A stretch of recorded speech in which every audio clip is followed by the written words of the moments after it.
મારું નામ નવનીતભાઈ ડાયાભાઈ બાલદિયા છે, ગામ બગદાણા, તાલુકો મહુવા, જિલ્લો ભાવનગર. અત્યારે જે સોશિયલ મીડિયા ઉપર બધું ચાલી રહ્યું છે એમાં ખરેખર હકીકત મારી હારે જે બનાવ બન્યો છે માયાભાઈના હારે વાતચીત કરવાથી એનું મારી પાસે પ્રૂફ છે. એના છોકરાએ મને કોલ કર્યો છે એનું મારી પાસે પ્રૂફ છે, જયરાજભાઈ. પછી એના ભાઈ રાજુભાઈ બોવડાના એમને પણ મને કોલ કર્યો છે, એનું પણ મારી પાસે પ્રૂફ છે. અને મારા એક મિત્ર છે એમને કોલ કર્યો છે કે નવનીત ક્યાં છે, એ બધી મારી બધી ડિટેલ માહિતી પૂછી છે. ને અત્યારે જે ડીવાયએસપી સાહેબે આખો મારો કેસ ડાયવર્ટ કરી દીધો છે, બરોબર. તો એના માટે હું આપણા સમાજ, કોળી સમાજને હું મદદ માંગુ છું કે મને આમાં ન્યાય અપાવે અને સાચી મારી જે કઈ હકીકત છે એના માટે મને મદદ કરે.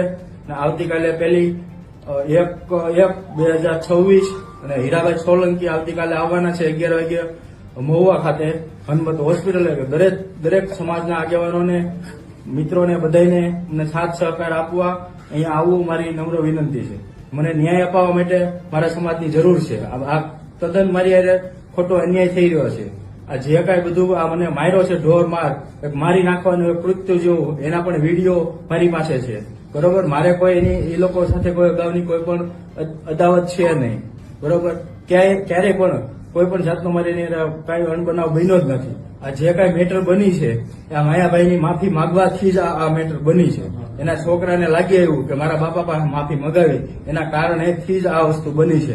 અને પોલીસ જે છે અત્યારે એ લોકોને છાવરે છે. અને પોલીસ આરોપીઓના નિવેદન ઉપર એની ફરિયાદ ઓલું કરે છે, બરોબર. તો ફરિયાદીના નિવેદન ઉપર એને ફરિયાદ કરવાની હોય કે આરોપીના?